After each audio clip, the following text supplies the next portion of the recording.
Hey, everybody, welcome to Path of the Brush. I'm your host, Rick, here at Hoplite Games in Lansing, Michigan, where great things take place. Lots of fun is sold here and had here. Uh, we're going to continue the fun here on the show where we're working on some epic encounters from Steamforge Games. And let's bring forward, the handsomer individuals of the show, Mark and Will. What's up, guys? The boxes, the handsome ones. Yeah, are you talking Well, about I the mean, handsome box? they, Look at they this. That are is a good. handsome box. It is. I don't What's cuddle up, with it. Rick? What's up, viewers? Chilling, having a good time. Uh, we're in the mix of the move into the new store. So we've been working on that the last few days, getting grid wall put up and shelving, and started moving some product over there today. And we had a Eight to Sigmar tournament this past weekend in the new play space already. So it's been pretty busy, but you know. This is the time when we get to come together and chill. So we're gonna chill, paint some miniatures, and have a good time. I have been working on the Knoll War Seeker, which is the boss monster to the Savannah of the Knolls minions box. So this one comes in its own separate box and is just a beast of a miniature, right? So I should be able to finish him up today, which will be kind of cool. And Mark, what have you been working on as a reminder for everybody watching? I've been hitting up the cave of the Manticore. Core. It helps. Yeah, That's that's so the good. whole thing in the cave. But here's this wild guy. Da, da, da, da. Yes.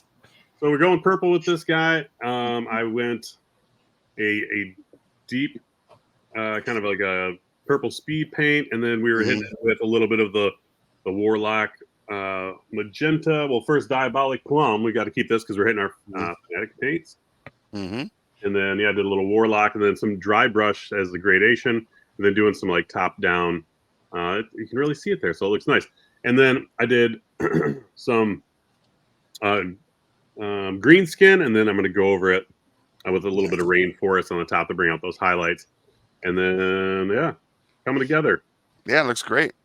It's going to look pretty cool. We got some glass showcases, tower like 4-tiered tower showcases to show off miniatures, and I think the first ones we're going to put in there are going to be these epic encounter miniatures that we've been painting to kind of show No people that pressure. come in. Yeah, no pressure. So yeah, they'll be in there next week for people to see. I love it. Heck yeah! And Will, what do you got? I am working on the Arena of the Undead Horde, which is a lot of Skellymans. That's lot right. of Skellymans.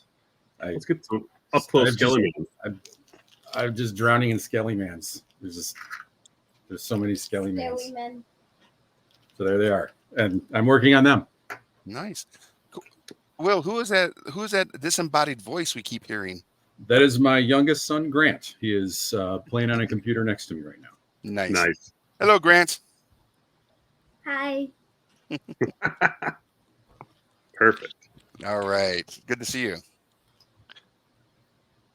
All right. So yeah, we'll get to it. How's everybody's week been since we last saw each other? And that's for everybody in the chat too. How's your week been? Yeah.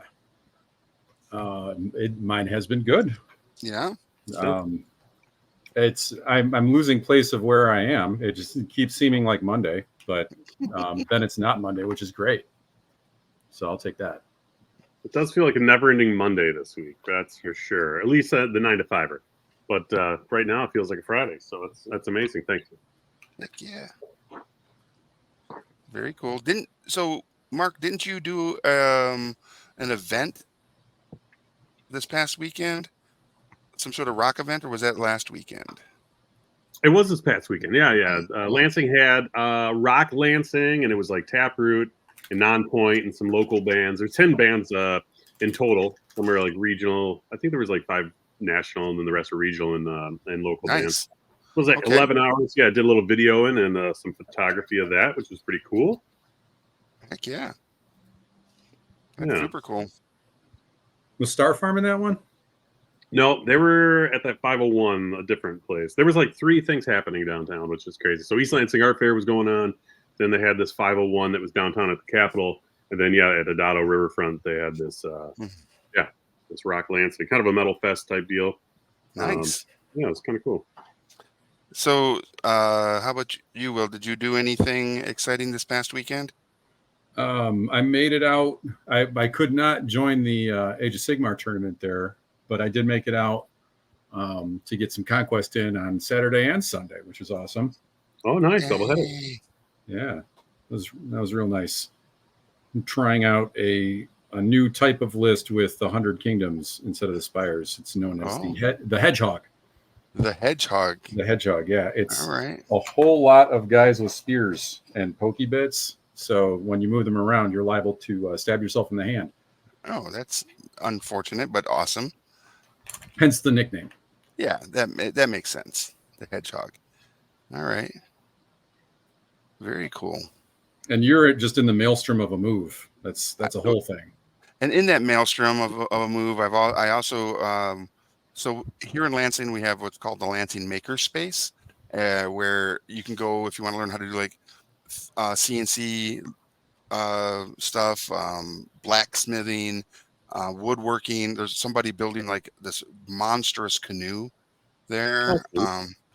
You can also learn how to do they have like laser cut machines and a lot of other like things that you can come and use if you're a crafter or a maker, if you will, of different things. And they had requested that we come out and maybe do a paint and take there. And so went out there and had a really good showing. I think we have a picture Yep. that we can show of the attendant group that showed up. It was super fun. We had a great time. Yeah, there you go. Oh, wonderful. Yeah. A lot of fun. And what's super funny is I don't know if they're in the photo here, but near the back end there is Jen, this young lady named Jen, who is the head of marketing for Slugfest Games, which makes Red Dragon Inn. She came out. She came out to the event, and we ended up chatting, and then she came to the store the very next day, and now she's actively engaging our community here in our Discord. So shout out to Slugfest and Jen, awesome, for becoming part of our community, which is great because she only lives like 3 streets down from the store. Really? Yeah. That's great. That's a fun game as well. Agreed. It's kind of like poker meets D&D, right? Yeah, and you're trying to spend your money right a little bit on getting and not get drunk or whatever in the in game, not real life drunk. I think that's kind of how, if I remember. I haven't played it in a while. I used to play it a lot when I lived in Maryland, with my buddy Matt Voss and his family. So, is there a state you haven't lived in? Many, but I've been to every one of them. Neat. But the one I think the one I stay in the most, or I've stayed in the most, is Confusion. So that happens. Yeah. Uh-huh.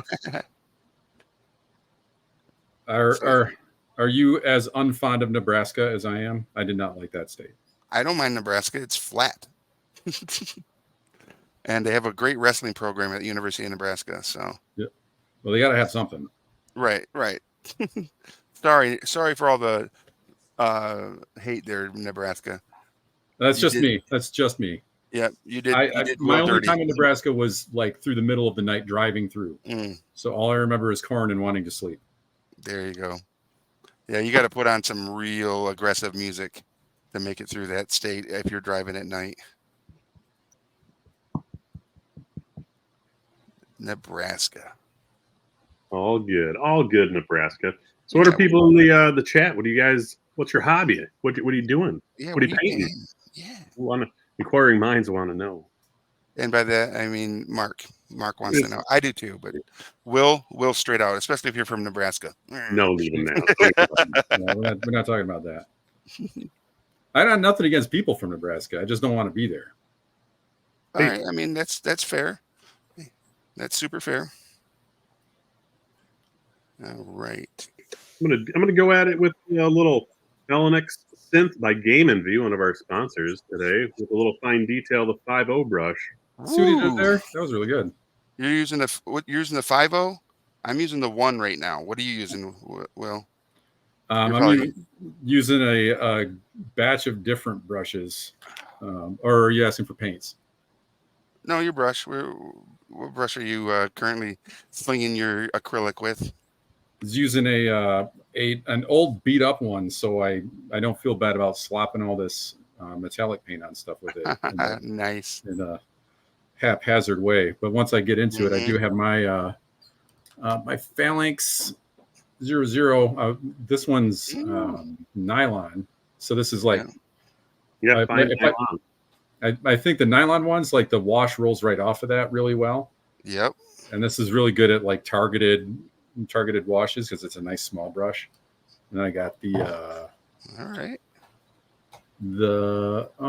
is that a 2? I got a 2. I love it. The 2 is like the only size you really need. If it can spin to a good point, then it's great. Ooh, And that's the Phalanx Quincy Sable one.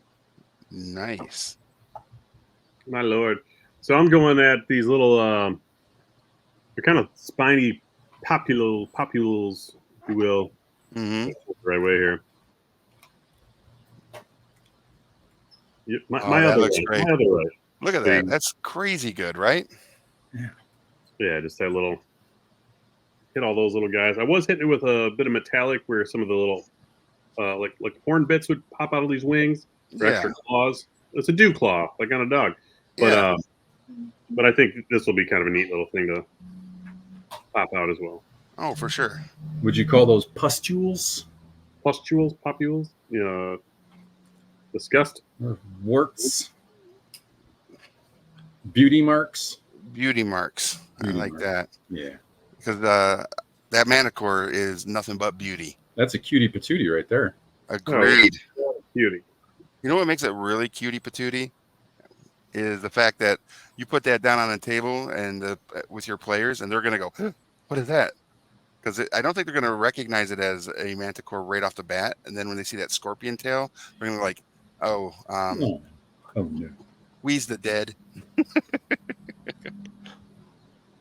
But it'll start with, "Oh my gosh, it's so cute," and then Yep. And then it'll start tearing into them, and they'll be like, "It was cute. Why is it? Why is it has the cute, but it has the anger?" And I think, did we talk about Onward in one of the last two shows? A little. I think we briefly spoke Briefly, on it. Mhm. that was cool. The Disney Pixar joint, Onward, with tons of D&D references. Yeah, we talked about it because they made some of the games. That Yep. game they actually purchased, right? Mhm. Yeah, the one but that then the older brother plays. Yeah. Put the Manticore in there. Anybody's seen it, but Mhm. he's a proprietor of kind of a medieval times Chuck E. Cheese pizzeria type vibe, right? Yeah. But truly was the Manticore from all the legends, and at the end, just like burns the place down and finds her magic back. Gets her Right. magic back. Gets her groove back. Yeah, for sure. what was this show? It's called Onward. Onward. The kids would love it. It's a Disney Oh, yeah. Pixar. It's about two brothers. Yeah, it's super fun. Well, it's part Pixar, so they just like rip out your tear ducts as soon as it starts, or Yeah, Yeah, I think a so. little bit. That's a good. That's a very accurate.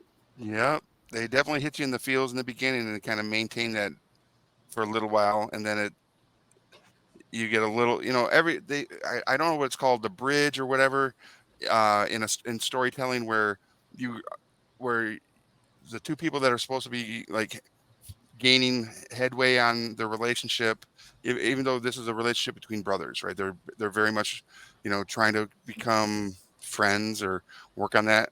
But there's that part in every story where there's conflict or something that's come up and they can't trust one another, or one's angry at the other heavily. But when they realize everything else, thinking about it right now, I'm getting a little misty on it because it's like it's such a well done movie in regards to like sibling affections, if you will, like positive sibling affections. all right. I think they call that the Act 3 or Act 2 breakdown. Yeah, that might be it. Yeah, I see. Yeah, Might be you're the probably real right. storytelling thing. You've got all the fun knowledge like that you always deal with. I got some weirdos here. that are just staring at me all creepily at the store here. It looks like some folks that run a Comic-Con here locally. Want to come say hi to everybody? What, Tim? No, it's Brian and Stacy. Oh, very cool. You got to get real close to my face. Get up in there. There. Yeah, Brian, get some I of just that. worked with you. I met you and just worked Right with there. you. What's up, buddy? There you go. I just met Brian at the Rock Lansing show. Do I really? Nice. Yeah. I just met Brian for the first time at the Rock Lansing show. He didn't remember. Tied. I think he's distracted. So you met Mark at the Rock Lansing show this past week. Yeah. That's super cool. He was wearing that, one of the same shirts. I think he's like Batman. It's like the only shirt he has in his wardrobe. But I was going to ask him about that. So Is he Hey, down? hey, mute me for a second, guys. Mute me. Done. And now it is on us to The talk. Mark and Will Show. Hi, everybody. Welcome to the Mark and Will Show. Today we're going to be talking about pants. Painting. Oh, pants. Painting. Pants? Painting pants? Pants? I'm always wearing my painting pants, which is a good thing. So what were you doing at that concert? I was, just hired to do some promotional video and photography for it. So we were basically in the kind of front row pit between the barricade and the band, doing close-up shots of the band for video and photos. Well, all the bands, so there's 10 bands, and it was a good time. 11 hours of fun. Man, that's a good place to be, as where all the action is. Yeah. You ready? I think Rick's coming back. Yep. Nah, don't bring him back. Don't bring him back. No, it's too late. I did it. I clicked the button. Sorry about that. All good. So that was Stacy's first time coming into the store, and we're in the middle of moving into the new location, so it's kind of funny. So Oh, that's great. Yeah. I heard Stacy's mom really got it going on. I heard I that heard too. of that too. Yeah. I should have asked her. What does she have going on? Where did it go? And how did it get there? And how did it get there? Right. That's a great song, actually, as a throwback tune. Yeah. It's about as impactful as 867-5309, right? That's By Tommy Two Tone? yeah. It's gonna have like that kind of long-term effect on society, right? Anytime there's a Stacy, there's always her mom. It's also kind of makes me think about one of the things that happens at like conventions, right? There's always going to be the karaoke, events. Sometimes they're at the convention. Other times it's just like meetups at the local pubs around the convention area that might have karaoke. What would be a song that each of you would sing for karaoke? Will, you I want don't to go? know if I would do that to people. That would be cruel. Oh, geez.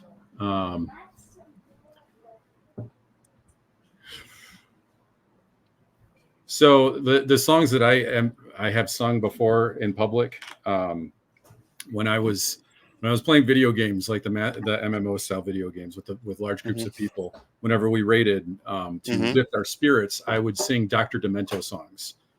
Okay, that's an which are- interesting choice. They're not really appropriate for Right. most audiences, so I can't Okay. share that. But that's one thing I would do. Okay. Hey, Velvet Knight, good to see you. When you all paint, do you use wet palettes? Ooh. I do but not normally when I'm on camera, just because I just throw away the paint palette I use and everything. But yeah, when I'm working on a project, I do use a wet palette. And as a matter of fact, let's go into a little bit of a marketing mode. Hey, I put the mark in marketing.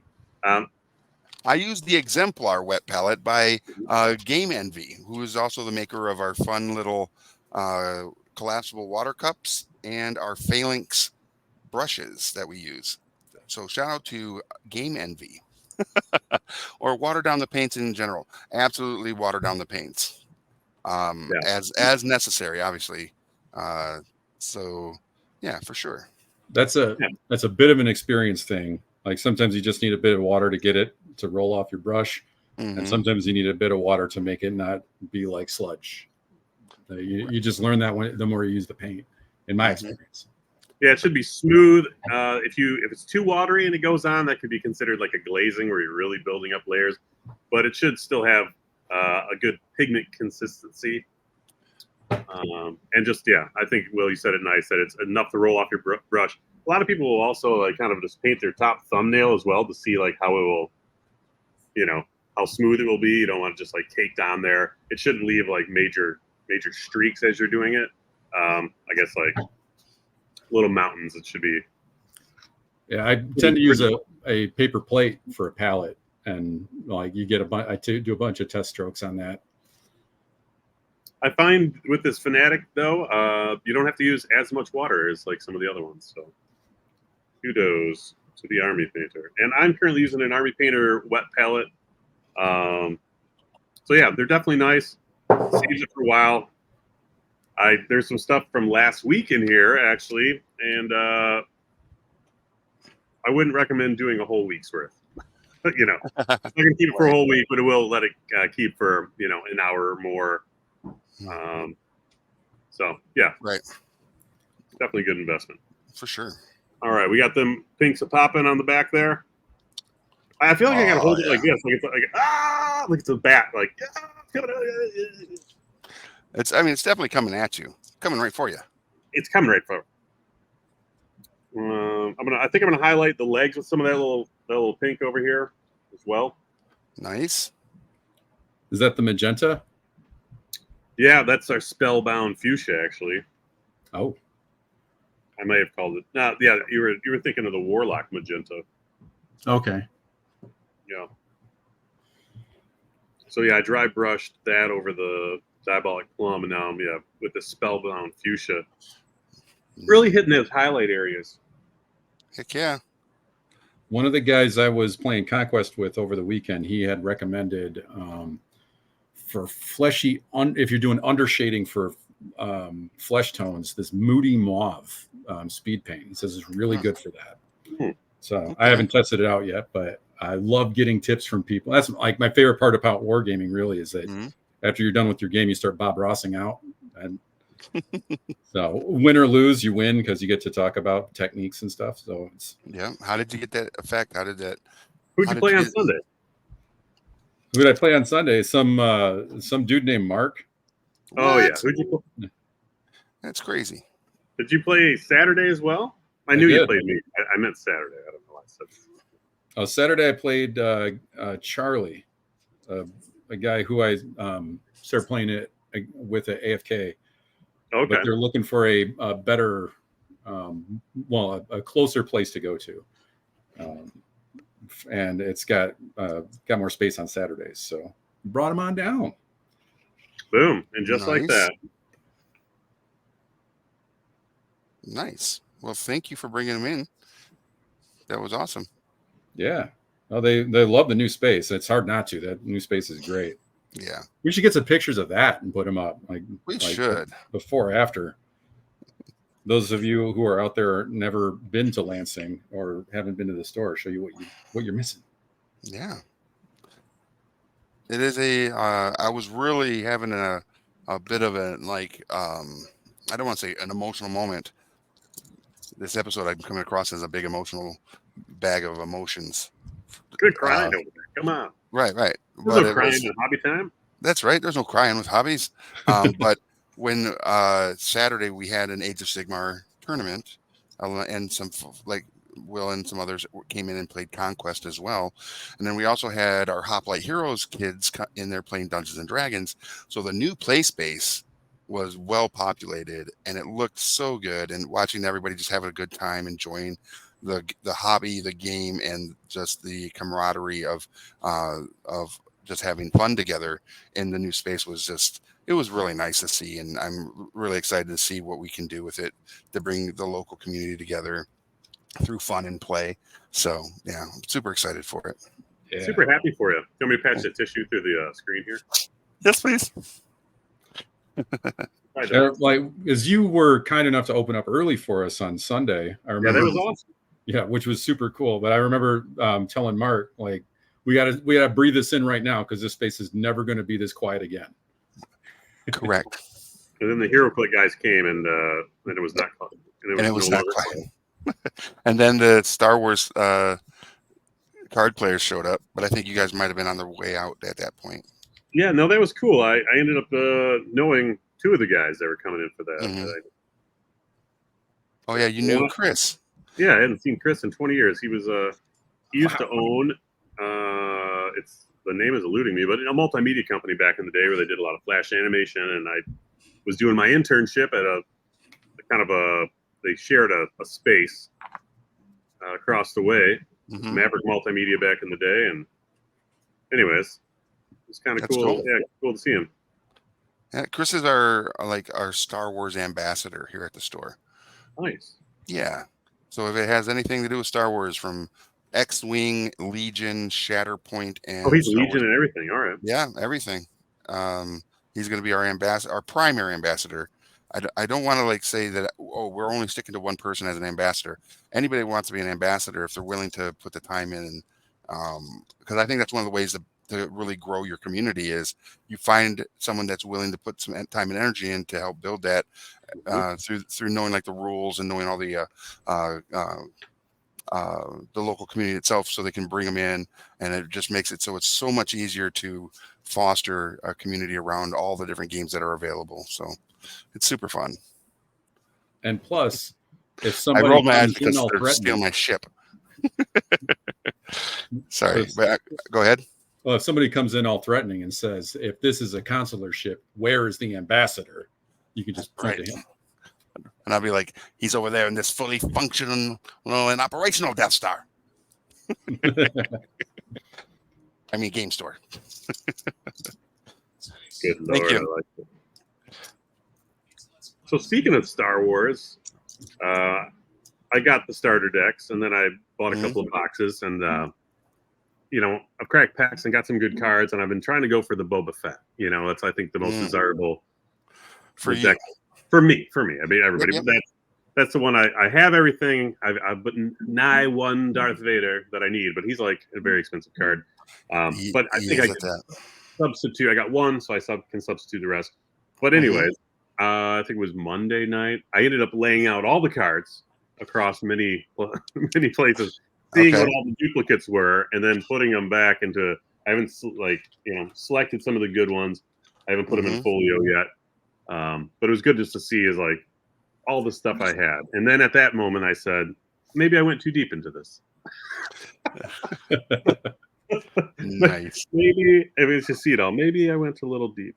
But no, I'm excited to be able to build some of those and do some of that open play that you guys got going. And you got a great community in there already for that. Yeah, for sure. We also had a bunch of the kids from the Hoplite Heroes membership group there come out on Sunday to learn how to play Star Wars Unlimited.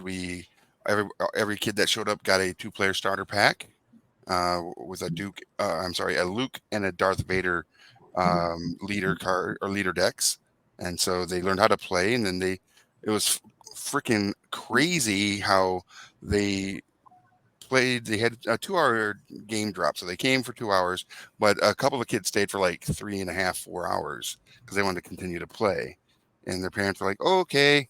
And so it was really fun to see that. And then they were all jumping in the Discord that afternoon and evening, and a couple days later, and they're still like chatting a little bit around like, oh, I want to build a deck with this leader, and I didn't know this nice. card existed, and they're getting all super hype. Oh, So man. yeah, it's literally what this is about, right?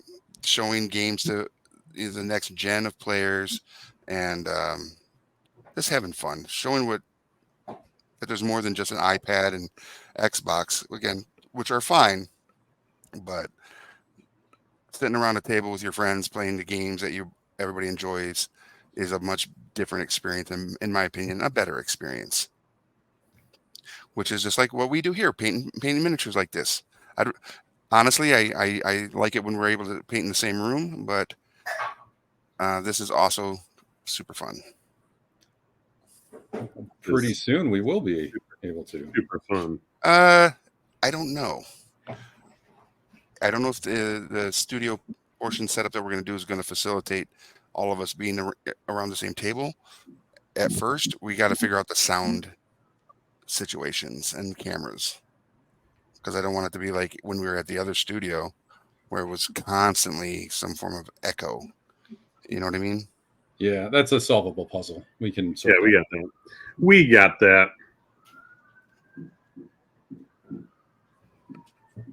All right, so I'm doing some more little nodules on the back tail here. I don't know if you see those guys starting to pop a locking. Nice. Yeah, those look great. Heck yeah. The fun thing about batch painting is that it looks like you're doing nothing, and then all of a sudden it looks like you did a whole lot. And I'm still at the looks like I did nothing part. But I'm almost there, guys. I swear. Nice. Yeah, I'm really excited to have these in the glass display cases over at to show the kids what they're going to have to face eventually. Oh, that's fun. Yeah, we're glad to help you out. I was surprised that the Chaos Crew, as they're known, they were actually kind of drowned out for noise with all the guys playing Age of Sigmar. There's so much dice rolling and chatting going on. Right. It was kind of interesting because normally when we're in the smaller store location doing stuff, they dominate the volume, right? But to watch them get drowned out was, I think, a little humbling for them. Like, oh, wait. But everybody just try to talk over each other more and more. So they gotta bring their A game next time. Didn't say hi in there yet. In the chat on Twitch. I don't think you do. Who are you talking to? It's Brian from Comic-Con. Oh. We are on Gen Con TV. That happens every time you log on for the first time in a while. Yep, it'll get you every time. I know. And for everybody watching, if you haven't done so yet, hit that heart and bell so that you are subscribed and or follow at least and get notifications when. Right, it's been a while for you, hasn't it? He's over here having now his phone saying update Twitch. It's been a minute, right? Yeah.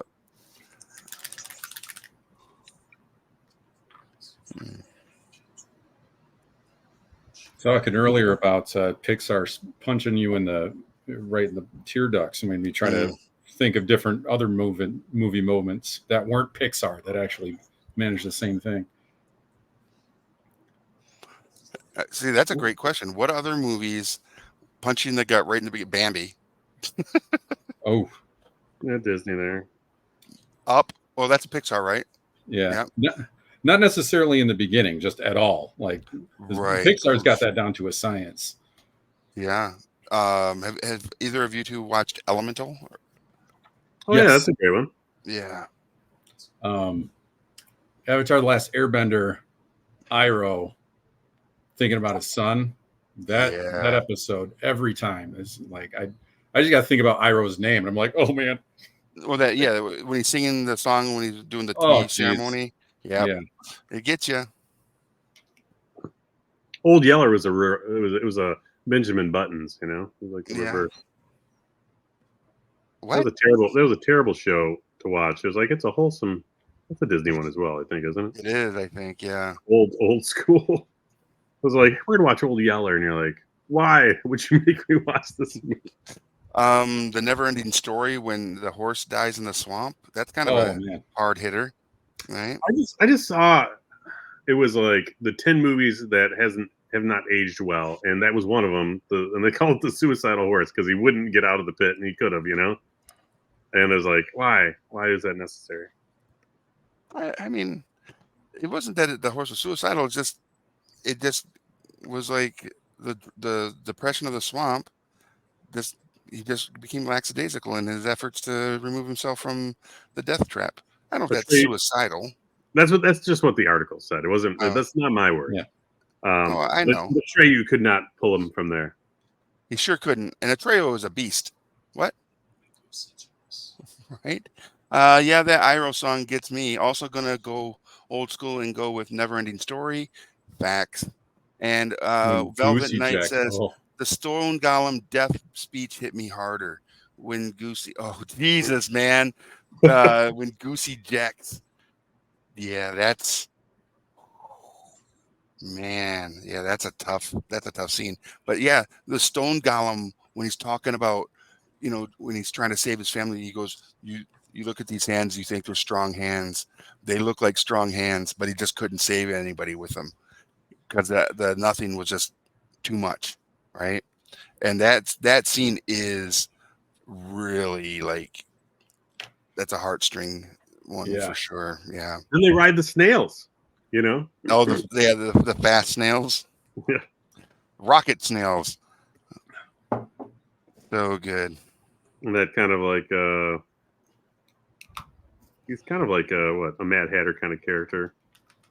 Yeah, he had a little Mad Hatter, little like Weasley rat vibe.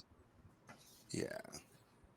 I need to put that on rotation here at the store because when we do paint night here on Thursdays, we usually watch like a 80s sci-fi or fantasy movie, and but Neverending Story isn't on there right now, and neither is The Dark Crystal. Oh, I love Yes. that one. Me too. Did you watch the reboot on that one? I did. Well, it was a like prequel, but yeah, Hmm. Okay. I thought it was great. yeah, You know. yep. I loved revisiting that world, and it was the original, like the artist who had created the world together Mhm. with Henson. So it wasn't like they were just doing a grab and a quick cash grab or something. Right. Man. When Goosey Jacks. Yeah, I finally got what you were saying there. I just kept thinking you were saying Goosey Jacks, and I was like, "What Goosey Jacks are you talking about?" When Goose from the movie Top Gun ejects, yeah, that's the worst. Yeah. That's a mid roll one, right? Mm-hmm. Yeah, that's the break again is right in the middle. The tragedy, the second guessing yourself as a lead, I guess, or the main character in the story. You're just like, I don't think this is meant for me. I can't handle it. My best friend died. I'm obviously the worst and shouldn't get good things in my life. And then And then Yeah. dun dun dun dun dun dun dun dun dun dun dun dun dun dun, right? Yeah, I mean something like that. Yeah. I think you hit it right on the left nostril for sure. Ouch. But speaking of music again, we got Will's answer to the karaoke thing. Mark, So I do a silly thing. I thought we talked about this before. I love doing Lionel Richie's "Hello" as a duet, and it's usually better with another man, just because it's silly. And that is good. I don't think we've actually ever you just talked go like about that. line by line because it's like the piano, and it's like it feels like it's a rainy night happening, and then I don't know, it cracks me up. Steve Jackson Games, hello, says I was really disappointed that they only gave that reboot one season, and I think that's on the Dark Crystal, and I would agree. It definitely deserved more, just to flesh out that world because it's such a rich world. But yeah, I don't think we've ever heard your answer to that karaoke, and that's freaking brilliant. Hello, is it me you're looking for? See, yeah. I So see good. it in your eyes. I see it in your smile. You're everything I'm wanting. You're everything and more. I think that's a fun song. Lionel Richie, man. Yeah. So do you have a karaoke go-to, Rick? I have a lot of karaoke go-tos actually. I sing a lot of like epic love ballads of country music, Ooh. right? So I'll sing stuff like "Loving You Against My Will," "Smoke Rings in the Dark," "Should Have Been a Cowboy." Just to See You Smile. So I have a long list of bad karaoke. So, but it's fun, you know. I kind of recognize the names of one of those songs. Hold on. I should have recognized more because my wife grew up as a country girl, and she loves Yeah, nobody all got music, that. but she certainly loves country. Yeah, that's the time. Thanks, buddy. Busy day at the studio. I love it. Yeah. Yeah, that's not how that works. They do not stack. I know, but it's implied. You getting places with that Manticore? Yeah, so I got all the little nodules on the scorpion tail there. Popped out, which is nice. So yeah, just going after the details and all the nodules on the wings. You can kind of see it here, the gradation on. Oh, turn. All Probably right. from the shoulder blades inward. So hopefully it's got some good depth in there. And I just kind of did that with dry brush, and I'd probably old school me or new school me, I guess, would use airbrush. But since it's all about the path of the brush here, we're getting down to basics, and you can do some really cool stuff without an airbrush. He's got Don't brush let in the Jeff name. hear you say that. He'd be pissed that I'm not using my airbrush. So Jeff has been on an episode of the show before. He is one of my business partners and friends, and he is a Excellent. staunch supporter of the airbrush side of the path of the brush. And in the future, when we get into the new space, we're probably going to have opportunities to utilize airbrush and do it on camera. So that is the That'd hope. be sweet. Yeah. And I did a little bit when we were doing. He's put away right now, but the One of your Sea Drop, giants, right? Yeah, I'll pull him out a little bit so we can take a gander. But that was fun. I just muted a little bit, and actually, you guys said you couldn't even really hear the compressor. The biggest thing is like, as I get older, I practice safety. Yeah.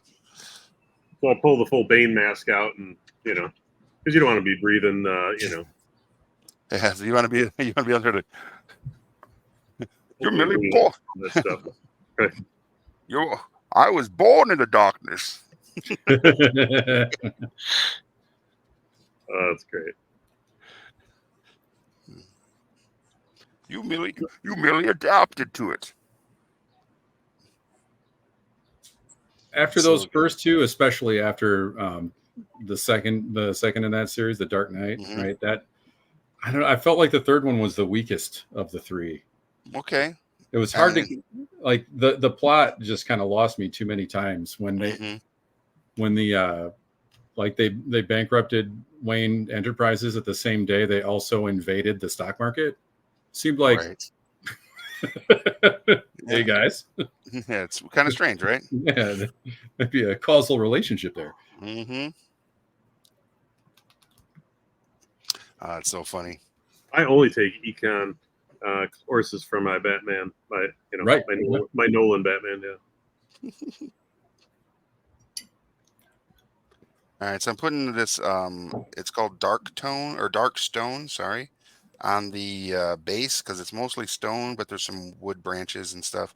And this is just going to be the base for that, and then we'll expand on it as we continue.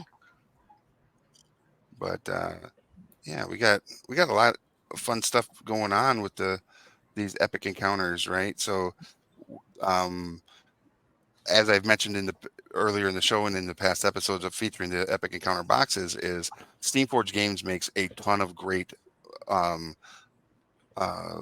game in a box events with the epic encounters. The first one was like the Shrine of the Kobold Queen, and then the big boss of that was the the Lair of the Red Dragon, and then they came out with these like tree goblins, and then the bad guy for that was a Hydra.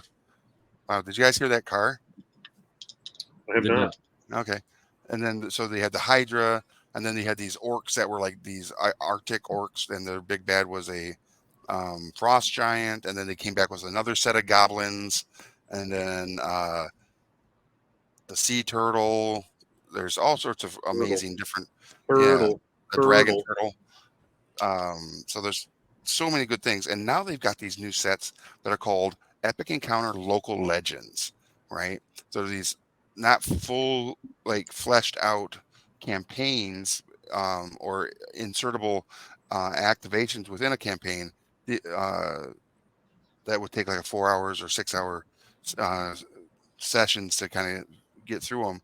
This one is you go to a tavern, you hear about a local event or local legend, and then you'd go and deal with it in one session. It's very much the one shot. Oh, One that's of great. them, there's one that is a ghost pirate one. There's a like a demon bat creature. So if you've ever watched Bram Stoker's Dracula, the scene where Dracula is like half man, half bat, but he's like big and has the wings, and he just, the creature looks like that. It's a really cool sculpt, and but I think they have 6 or 8 of these local legend box sets out now, and they're just so good. That's awesome Yeah. because if you're doing a full campaign and maybe a few people couldn't make it and you got to do a quick one shot or something like that.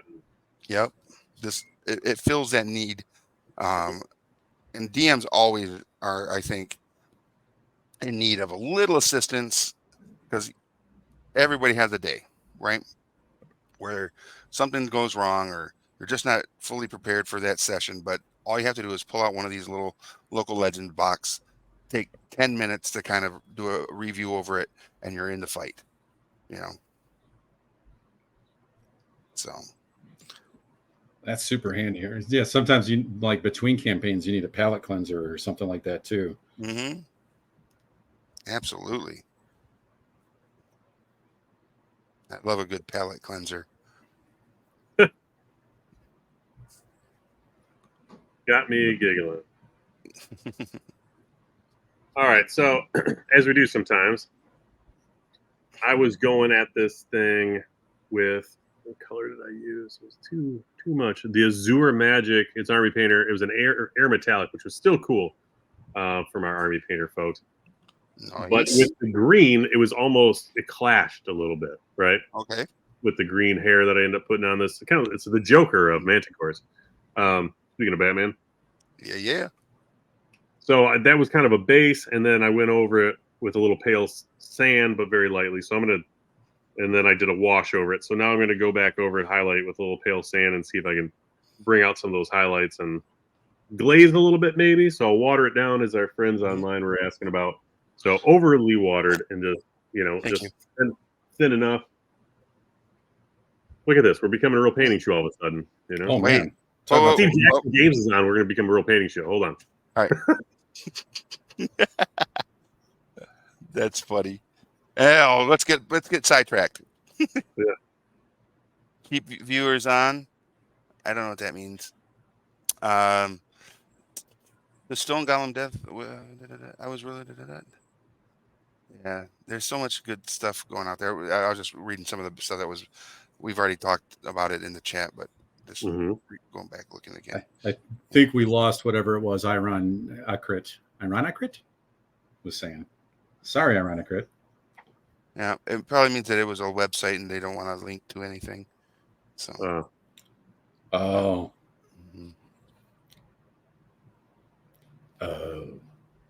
Yeah. Any big plans for this weekend? It's Memorial Weekend. Are you gonna do the traditional parade? No. The traditional. Remember that doing that as a kid? It was like they throw just the funny thing about parades like that. Very patriotic and in memory of all the vets. And so thank you, Rick.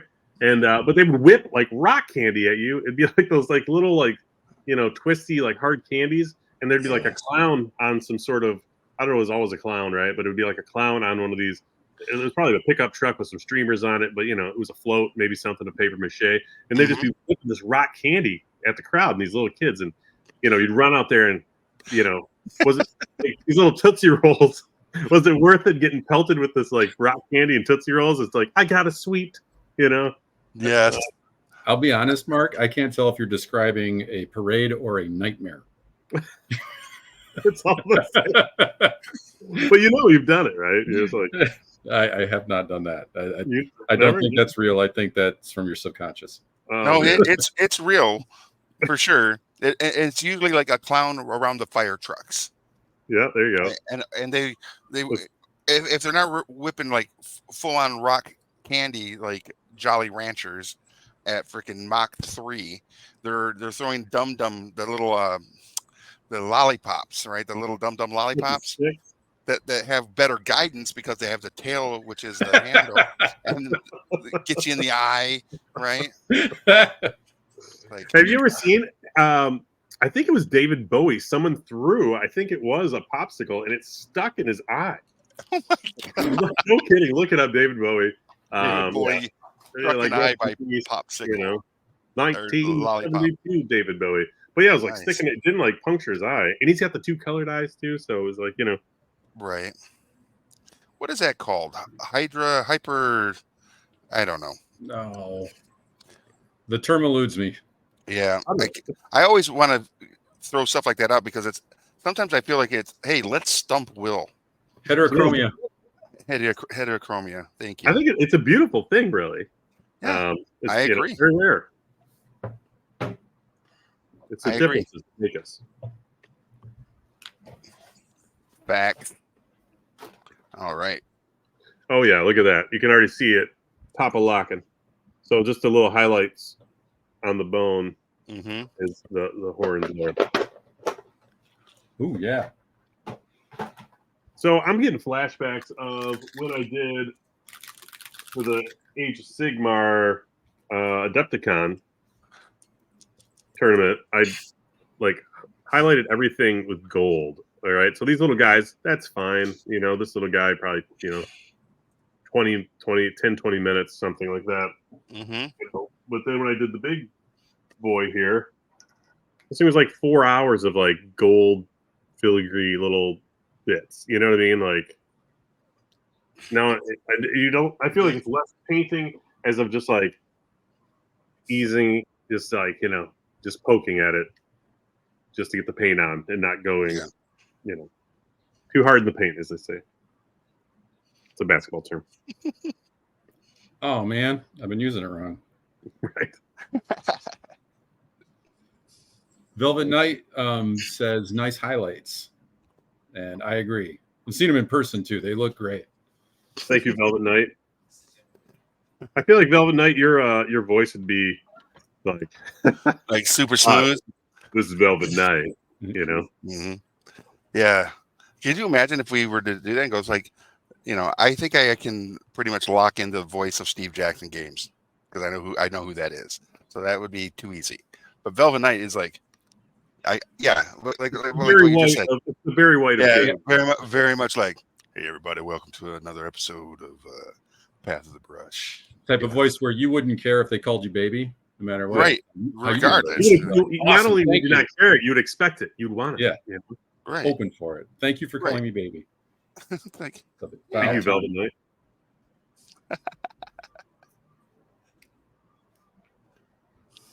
Did you guys? That takes me back to an odd chapter in my life, and I wonder if I'm the only one who had it. Did you guys ever have to end up working with a guy who had lived like 5 lives in the course of his one life, and his name was JT? I know a bunch of JTs, but I don't know if they've lived. I feel like I'm the guy who lived all those lives already. I might have to start calling you JT. Please It don't. doesn't fit you at all, but No. Gee. Please don't. okay. But I did the military thing. I did the rock and roll thing. I did the television thing. I did the video production stuff, and now we're into the game store situation. No, my first job, I worked for Boston Chicken before it was Boston Market. It was Oh, called, I didn't know it was called Boston Chicken. I Before worked at a Boston. chicken. I worked at a Mary's Fish and Chicken in Howell, Michigan, if you believe it. And it was it's funny. We both worked at chicken joints. Yeah, and I was just like, as a teenager, going to high school, I was just like, to start with working the line, putting people's, scooping food onto plates. Mhm. And JT kind of took me under his wing and taught me how to cut chicken. He was like, "Oh, this kid's going to learn it." And so my time with JT was a wonderful time. He was Right. quite a mentor. He was a gentle teacher. Yes. Velvet Knight says late night radio DJ voice. Dinner time, got to run. Thanks for all the tips, y'all. Hey, thank you, Velvet Knight. We appreciate you joining us Yeah. here on this episode, and make sure that you get some painting in this week. We'd like to see what you're working on. And Thank you, Velvet Knight. yeah, and for everybody else watching, if you'd like to join our Discord over on Hoplite Games, go to the Hoplite Games Facebook page, and you'll find on one of the top 3 or 4 posts will be a direct link to our Discord, and we have a really fun active miniature painting sub channel on there where we love to see people's works in progress and their completed miniatures that they've been working on. So Yeah, speaking of which, do we have any of those that we can show? Yes, sir. Good segue. Let me empty this brush and we'll go grab some of these. It's somebody who was, we'll save Skunky Bear for dessert. All right. We had T-Cat joined us 2 episodes ago and was telling us about that Bowsette miniature that they were working on. Oh, Right. Yeah. And they put up, this is the only picture that they put up. This is the back half of it. Mhm. Obviously, but it's looking great. Yes, it is. That's Only half the really matters, cool. right? Yeah. Yeah, that hair has some really good transitions in it. Yeah. Nice work. And that was from the other guy last week. Oh yeah, that thing was great. Oh, That's yeah, the Demogorgon. Yeah. Sick. This is from Droopy Newts. oh my gosh, look at that. That's a I love big that old kind of squig. seafoam green on the snout of that. Yeah. Wow. And On the then we chomp have end. this one is Skunky Bear. Skunky Bear's doing this for, what was it, LVO? The Nova Open, the Nova Northern Open. Virginia. Yeah. Yeah. Look at that guy. I've got that miniature. Jesus. Oh, I got my guys on the sprue as well from the Kill Team box set, and they're great. Yeah. Great That's basing so though. good. the so good. model comes with such personality, and yet he added so much more. It just Yeah. Mhm. that glazing on the lips, just that. Let's not even Yeah. talk about the checkerboard pattern and how he weathered it afterwards, or the zebra skin. But just those lips. man. I'm seeing the zebra now. I was like, Jeez. yeah, Yeah, he's good good. Yeah. Yeah, That's He's a lot to really be proud good. of. for sure. And well, guys, I'm retiring. So And it's been a good run. on that note, we'd love for anybody else that's out there Yeah. to join our community, because it's just a fun community where we encourage each other and inspire each other to be better painters. So we want you there with us. We want to see what you're working on, because one of the great things is a lot of these folks that come in, they'll start doing stuff, and the next thing you know, we're asking them questions. How did you get that effect, or how did you do that thing? And like, did you freehand all that? Because that was amazing. Whatever it is that they're doing, we hype each other up, and that's what really makes for this a fun community. So yeah. Yeah, I never feel like when you see great paint work out there, it's not a competition. Think of it more like golf. You're competing with you. That's the only score that matters, is what you did last time. Get better than that. Yep, for sure. Yep. Yeah, because what's that phrase? Comparison is the theft of joy. Yes. Yeah. What's the deep? That's I it. don't know. That's getting deep. Yeah, man. I'm putting some metallics on these like rivets on this weird damagey axes thing here. The tetanus on a pole. This thing is crazy tetanus on the pole.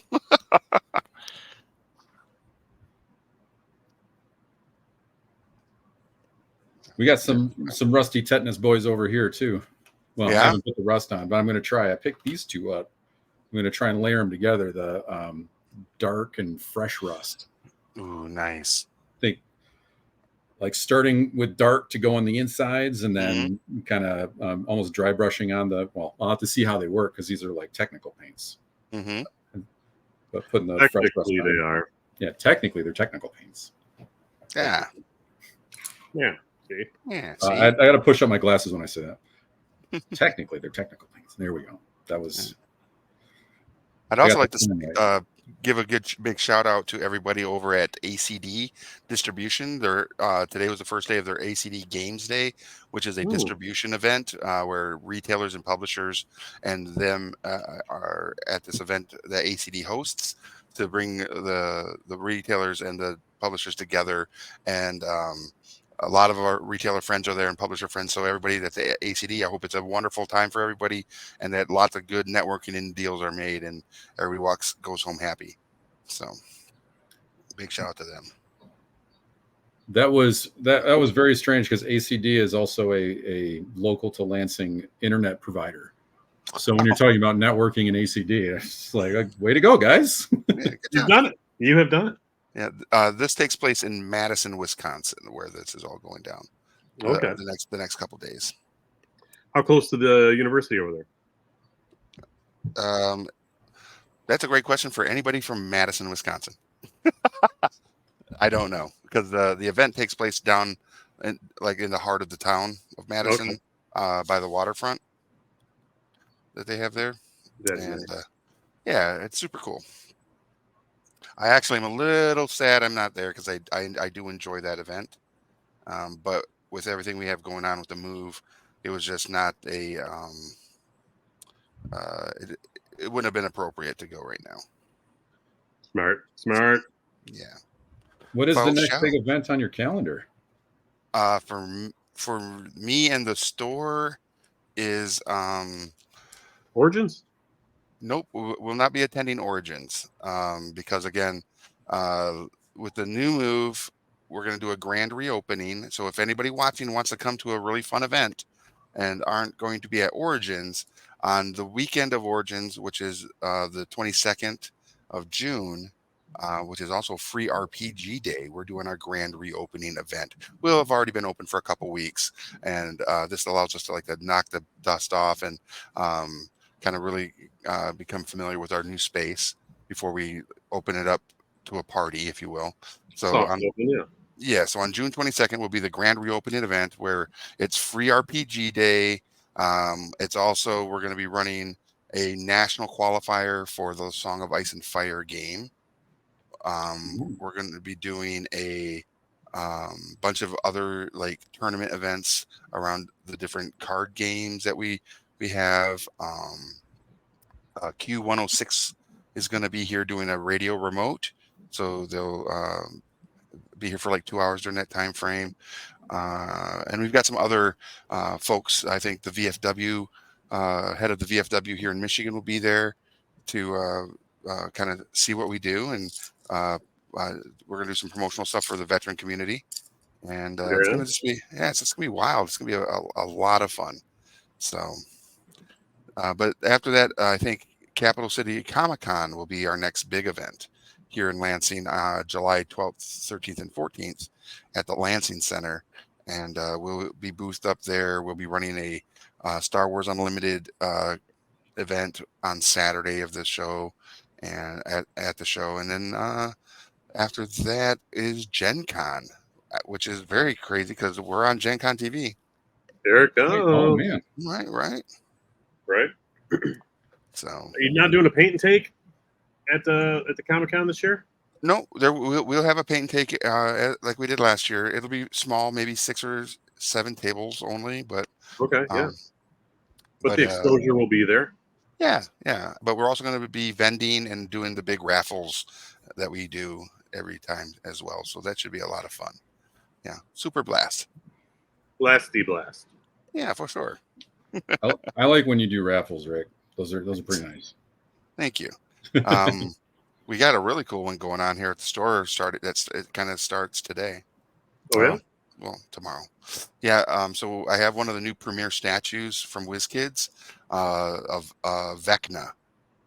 Oh, really? Yeah. And so we're going to be giving one of those away on June 22nd, but you can start earning tickets now that you can put towards winning that statue.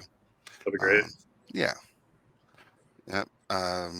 Technically, the big announcement for that will be this weekend because I'm making these passports where people, if they do certain things, they get tickets for the things they do. And it also is a lead in for Free RPG Day, because a lot of places, when it comes to Free RPG Day, which is basically a national holiday in its own right for the gaming community, is it's a marketing tool to expose tabletop gamers to some role-playing games and accessories that they may not normally engage with. And so we're going to encourage them to engage with as many things as they can, uh, and also with the companies that are providing the different product that you can get.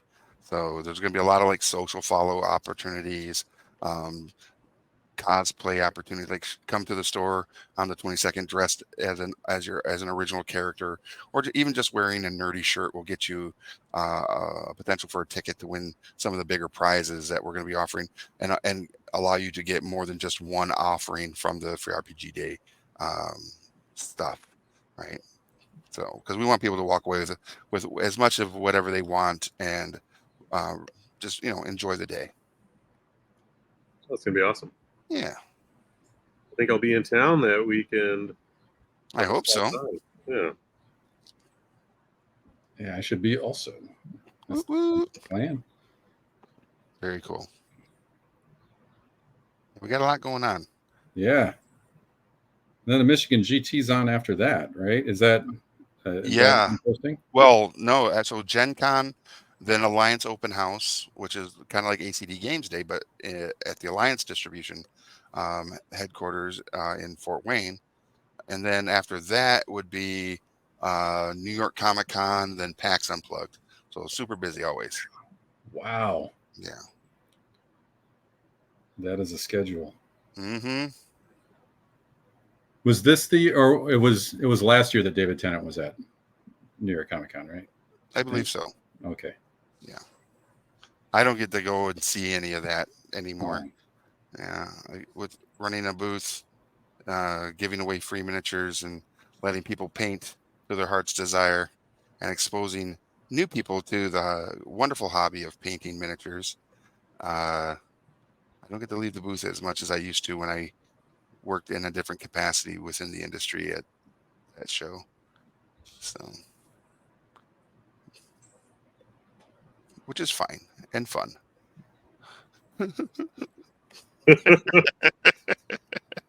There. It's funny. Actually, a paper towel. Like you blow your nose with that enough, it's gonna be raw. So Right. The so we should do a little shout out to some of our sponsors. is it that time? It's already 8:08. It's 8:08. Sponsors on the 8s. That's right. Sponsors on the 8s at 8:08. So yeah, we've already kind of shouted out our one of our accessory sponsors, which is Game Envy, who did the Phalanx brushes, our water cup here, and also the wet palette that I use when I'm not painting on camera. It can be a bit much for my on camera stuff. And, The original name of that, the Moist palette, didn't sell. it so didn't sell. They sold it. And they repackaged it. the That's damp right. pad didn't work either. The damn pad Correct. wasn't as good. Yeah. And then big shout out to the Army Painter, who is our exclusive paint partner with the War Paints Fanatic, which is their newest line. It's only been out a couple months now.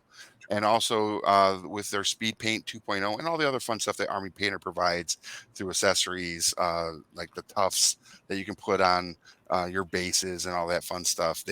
They're an amazing partner in paint and an amazing partner in play. So make sure you're following both Game Envy and the Army Painter.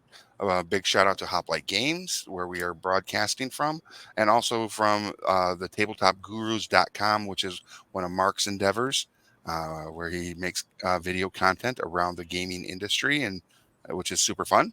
And what else? Who are we missing? Oh, Gen Con. Oh. And all the folks at Gen Con. We absolutely would not be here on Gen Con TV if not for them. So big shout out to Gen Con and Gen Con TV and everybody that's behind the scenes making all the magic happen with all the different content that is being created on this channel. So as a reminder, if you have not done so yet, make sure that you hit that bell, hit that heart, that you are following Gen Con TV and that you get the notifications when they go live. Because granted, we are a pretty awesome program for sure, but there's so many other great content creators on this platform, on this channel, that you do not want to miss. Be it live plays, interviews, or even just the news on Friday on Table Takes.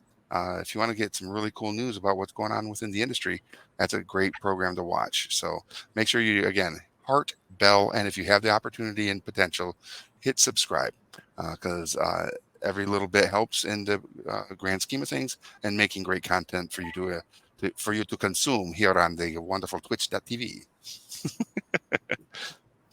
I love when you get a good voice going.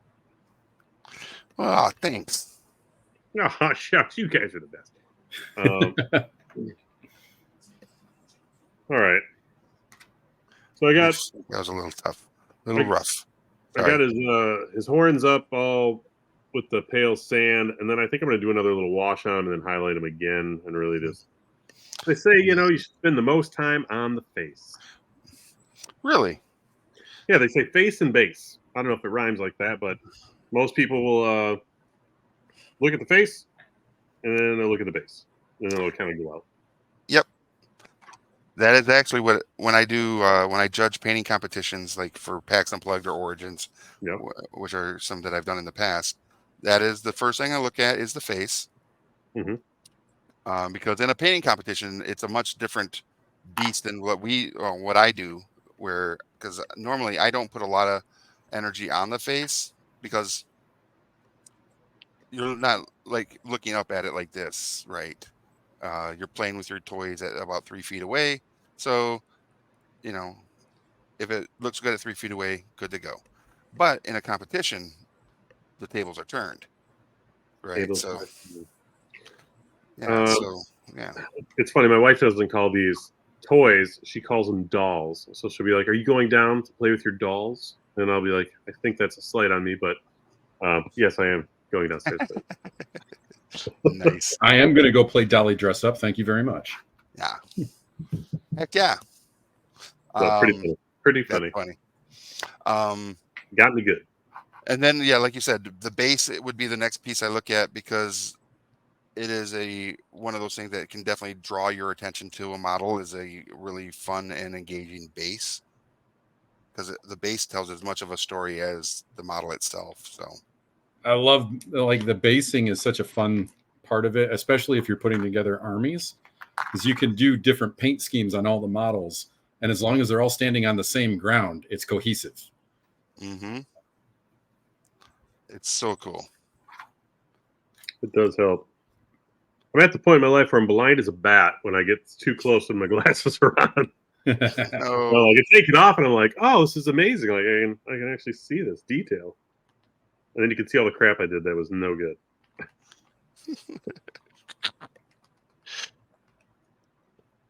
but they always look good. You guys are amazing painters. Oh, thanks, man. Oh, Yeah. Hold on. Hey, there it is.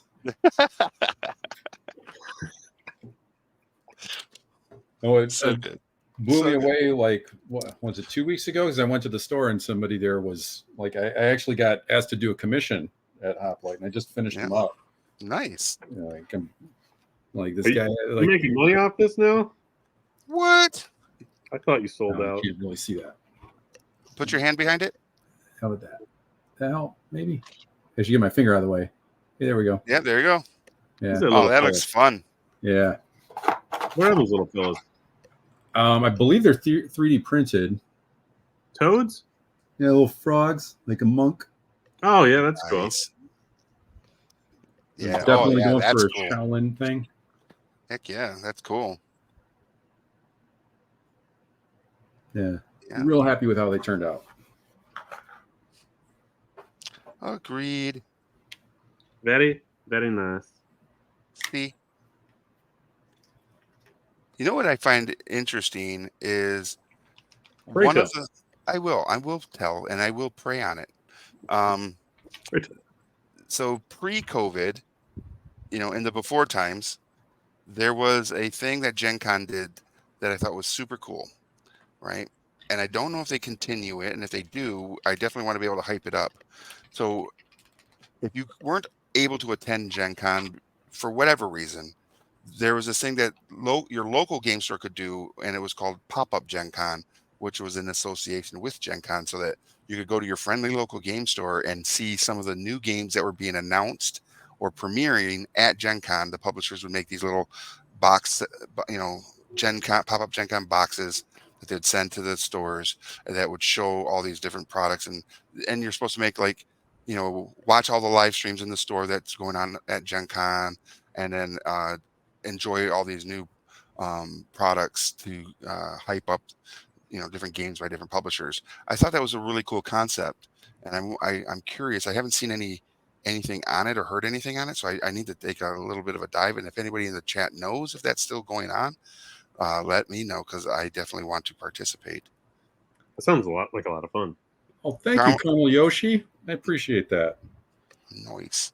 They were a lot of fun. They had so much personality. Yes. Yeah. That does sound super cool, though. Is those cons are so big, but they can be hard to access for people too. Yeah, absolutely. Might have to work around that time, or it's like just the distance is too far to drive, or maybe budgetary constraints. Mm-hmm. Absolutely. What else can you do from there? Tornadoes, manticores, manticores, giant gnolls, or hordes of undead. Yeah. Every time I try to go. Yeah. It's hordes of undead. Yeah. It's that D is really important. Right. You got to pronounce that. It's a very important part of that word. There we go. Getting these weird dead branches on here. Very Time cool. to try out this rust. Nice. Dark rust. You know what's kind of interesting is like these branches, these ancient branches, kind of post-apocalyptic, and the rust that you're doing kind of remind me of 1994. Yeah, y'all remember that? Oh man, I was just When you mentioned the before times, really. It was a tragic time. It was a tragic time. 1994. I mean, you just can't. If I had I have a drink, but I don't want to pour it out on the floor here at the store. So, but if I did, I'd pour a little bit out for the homies, because in 1994, a runaway planet collided between the Earth and the Moon, unleashing cosmic destruction, and man's civilization was cast in ruin. 2,000 years later, though, which is an alternate timeline, because when that happened, it slipped us into an alternate timeline. But in that timeline, it's 2,000 years ahead, and it's a strange new world, right? A world of sorcery, savagery, and super science, which is, I think, something kind of scary to think about. But as is always the case, one man will burst their bonds and fight for freedom with and there's always like a companion set with that, which is like Ukla the Mock or Princess Ariel, and with that they fight the forces of evil, pitting his courage, his strength, and his fabulous sun sword against that, and that individual is Thundar the Barbarian. So tip of the hat to Thundar, and all of you who also are big fans of Thundar the Barbarian. He is the best. And if it's the first time tuning in, we do this every episode. Yep. And affectionately called Thundar O'Clock, right? Yep. Thundar O'Clock. Raising our Thundar awareness. That's right. Eventually, all of society will know the opening dialogue to Thundar the Barbarian, and when that happens, my mission on this planet will be complete. So, and then I'll be transported back to, the land of the Anunnaki. If you start wearing nautical gear, I'm gonna get worried. What? That's another timeline where the Earth has been, the polar ice caps have melted, and we're the entire Earth minus maybe some small islands is completely submerged underwater, and those islands would be like the tops of the Alps. We're not talking about ice pirates, are we? That's a different. Oh no. Though Ice Pirates That is are a the great best. movie, though. Maybe I just wanted to talk about ice pirates. Ooh, I was thinking about it. We were talking about Pirates vs. Ninjas a while ago, and I don't know if we brought that up. That was I think Pirates versus Ninjas is amazing and should always happen. I don't see how it's a competition because ninjas. Correct. That's really depends when you ask me, but yeah, I would have to say ninjas. We all the American Ninja, Michael Dudikoff. Have you ever? So, what is your favorite ninja movie? Do either of you have one? And anybody watching, do you have a favorite ninja movie? Because I can't think of anyone who doesn't. well, man. So Mine is actually a I have more to modern refine one. this a bit. Is we would have my friends and I would have a ninja movie night where we just watch martial arts films. Who didn't, right? Right? Yeah. Like Yes. every Thursday, it was ninja movie night. That's amazing. But they didn't always have ninjas in them. It was just somebody who could kick faces. Okay, so And it could have been Steven Seagal, even, huh? Sadly, yes, right? Many years ago, yeah. You may have been out for justice. Marked for death, out for Nice. Have you guys seen the Tony Jaa movies, Ong Bak? Oh yeah, Ong Bak is freaking amazing. Those flying knees, breaking through doors. Oh, And the sequel to it, the it Protector. goes by a couple names. Well, it's not a sequel, but his second movie. We locally we call that Dude Where's My Elephant? Yes. Some dude stole his elephant. And he walks Yeah. into every building in Australia and says, "Where's my elephant?" Then he kicks everybody's ass. So good. It's Hey, So good. You can't say elephant. Oh. Okay. Yeah. Currently, one of my favorite like ninja-esque or kung fu movies is Ninja. We were actually talking about it earlier today, which I find very interesting. Is here we are again. Is that very interesting? Is this not I think so. yes. Yep. But We're talking about ninjas. Yeah. It just goes to show you that we like to talk about ninja stuff all the time. It's like, how often do you think about Rome? All the time. Or That was ancient funny. Rome. But the movie Ninja Assassin, it came out I think it was 2009, maybe a little after that. But that movie was freaking awesome. As a traditional ninja movie with an actual ninja in it, that is one of the best. Yeah. I was trying to describe to somebody today how the ninja stars, the throwing stars, the effect of those, it was like a Gatling gun that just shot ninja stars, but this was coming out of like people's hands. It'd be like, it's like, Jesus, so good. They need to make a second one of those. Wasn't it a K-pop star who played that ninja too? It was. His name's Rain. Yeah, it was Rain. Yep, Korean K-pop star. I think you have to be Korean if you're a K-pop star. Mm-hmm. So do you have a ninja movie, Mark? I would have to say like just old school. I'm not up on my my kung fu movies as I used to be, but I would have to I just the American Ninjas like 1 and 2, 3's terrible, 2's actually not really good, but anyways, those were like super influential, right? And then did you ever see like was it No Retreat, No Surrender with Jean-Claude Van Damme? It's more of a kickboxing movie. Are you sure it was called? It was.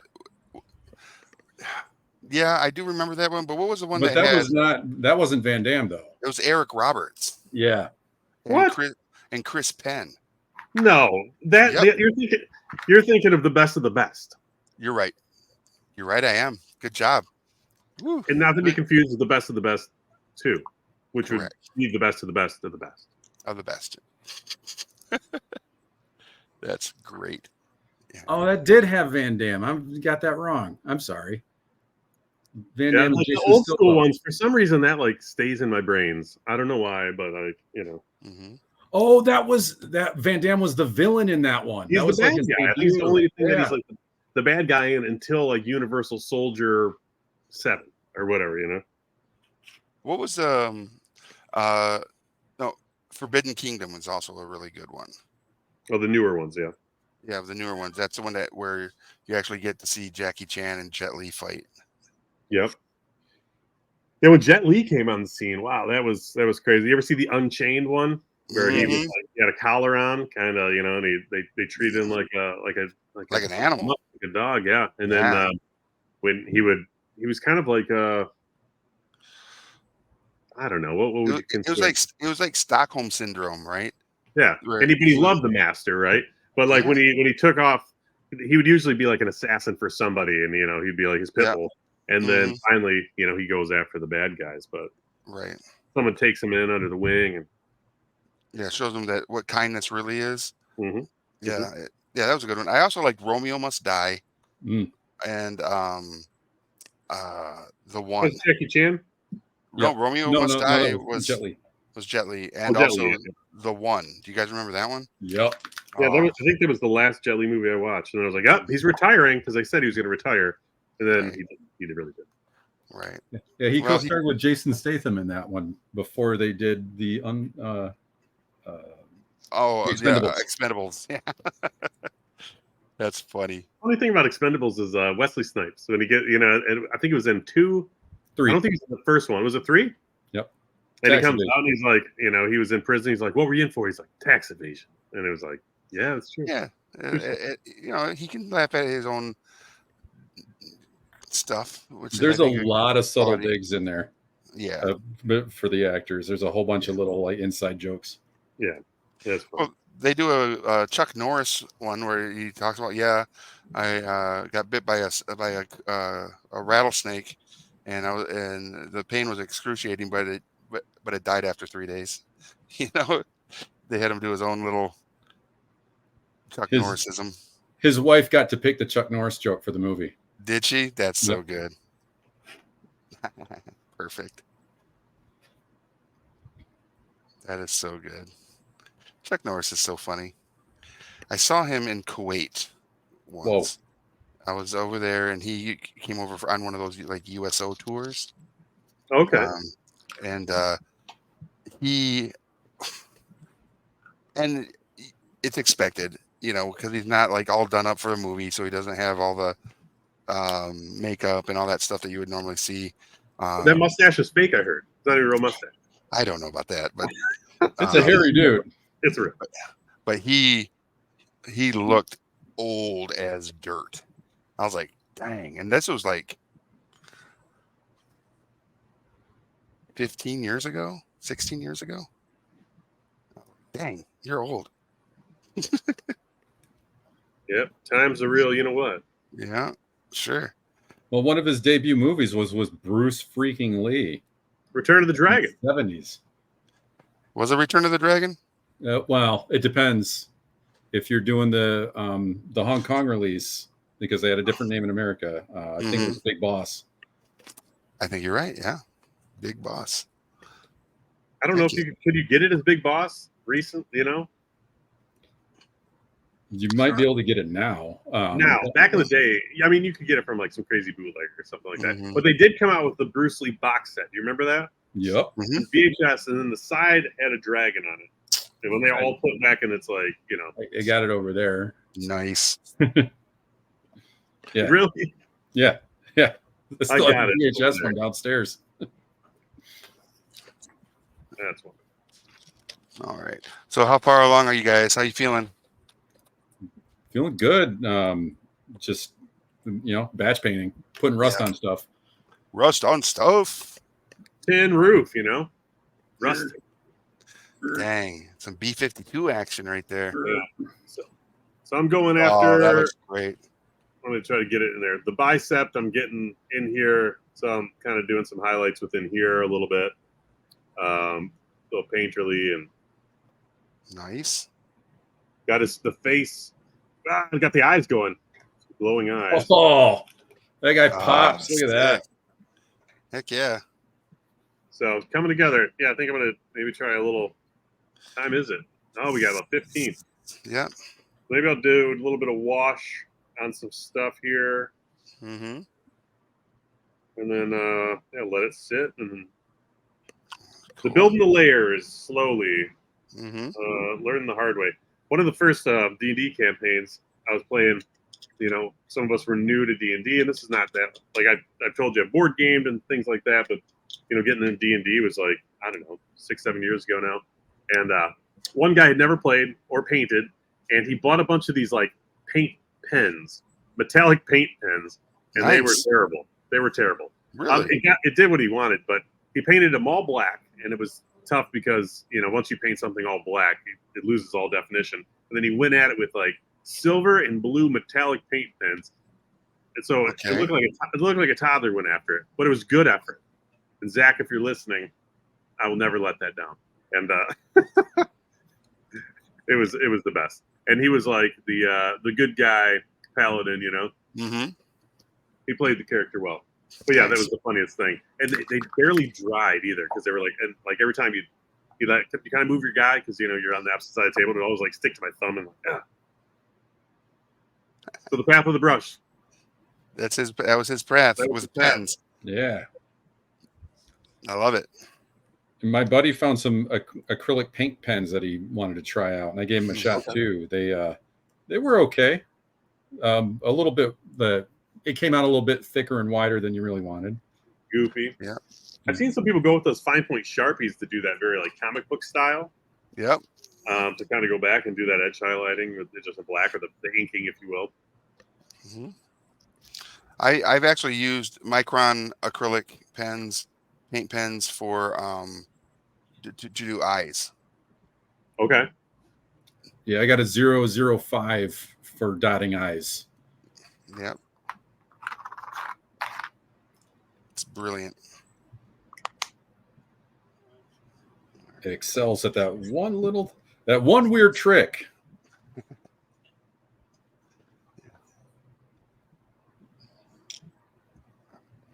Right.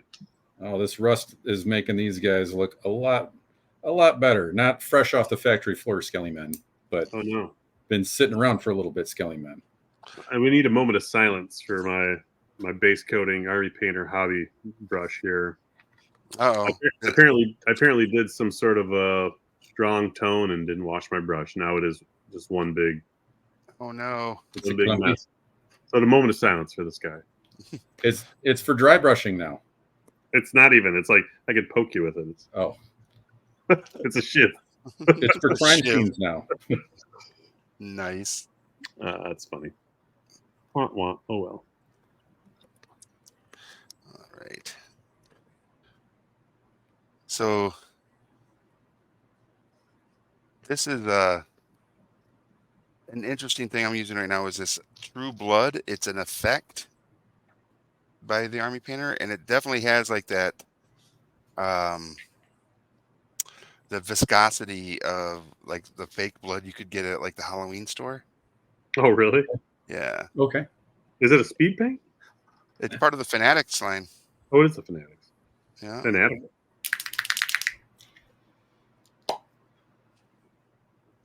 Yeah, it's got an interesting effect for sure.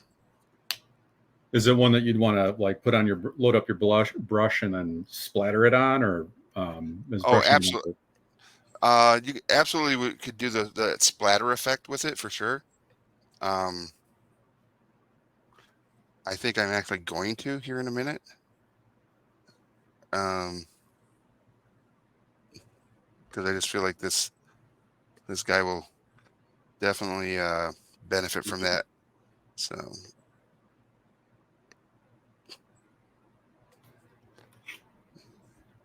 he's we talked about his exceptional hygiene last time. yeah, he's got the best. Yeah. And now we're gonna make that mess. Ladies Carmel and Yoshi gentlemen. wants to know if that blood is better or worse than the Citadel version. So this is my first time using it. And and so I would say it is just right now different. I would have to maybe try it on a couple more models before I would give it a full assessment.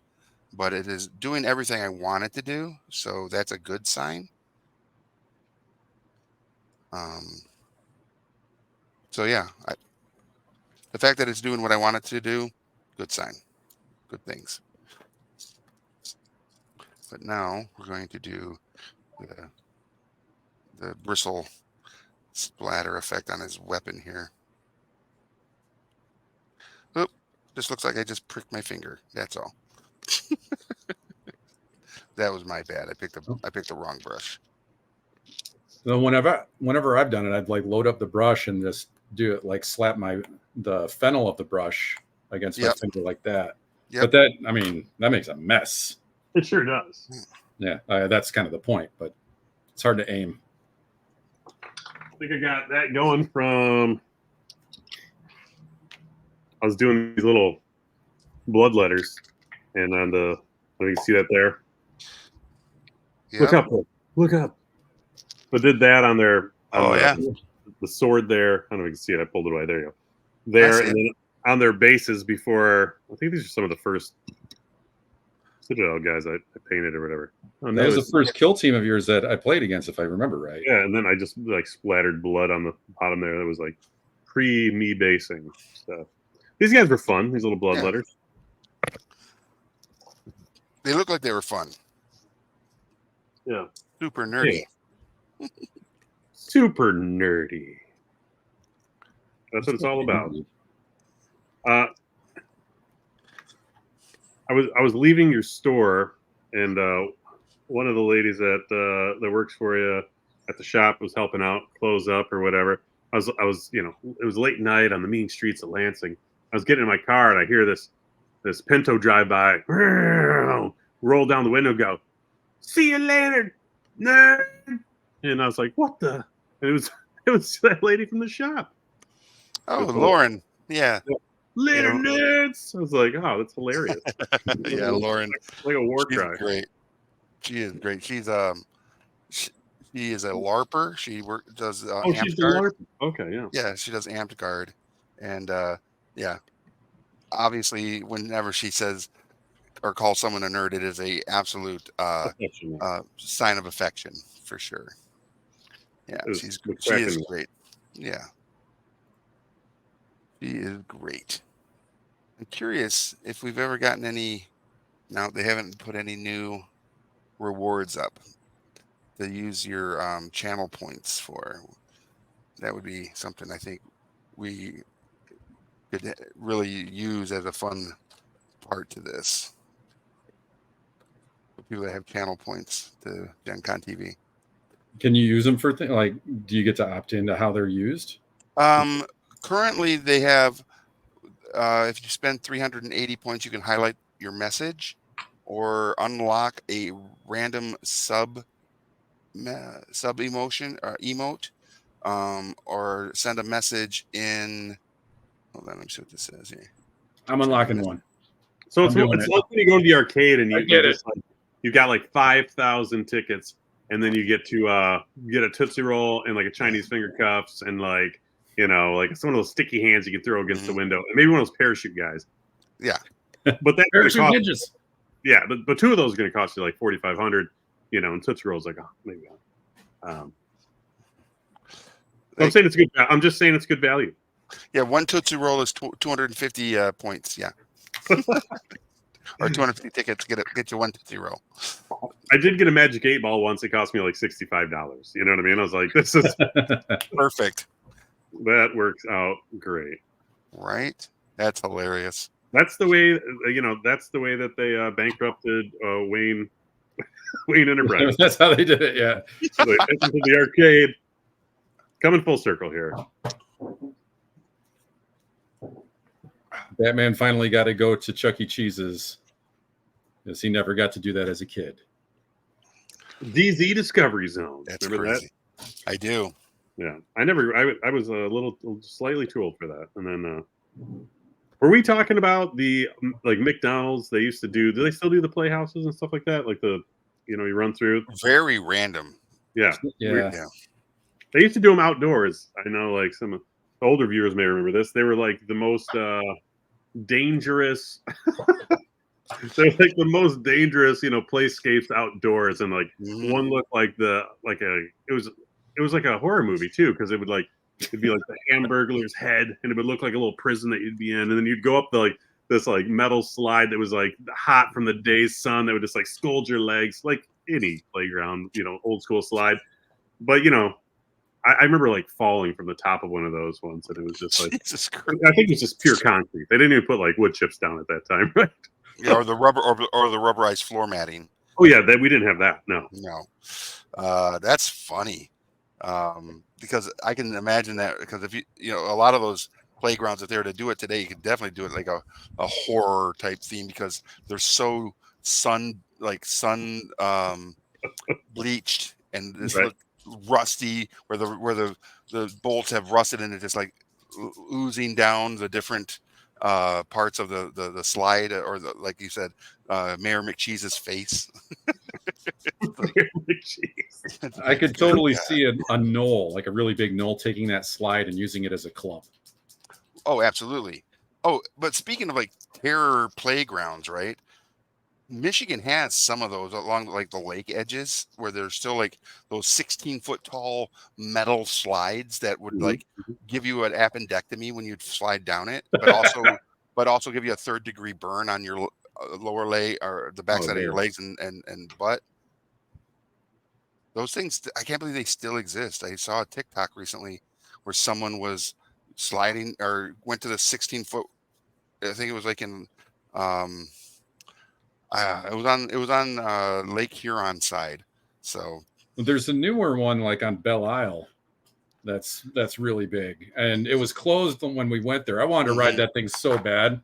Like, yeah, I'll break my coccyx, but Oh, you're talking about the one that's like it made the news. It was like yeah, an undulating slide, and it had like these curves in it.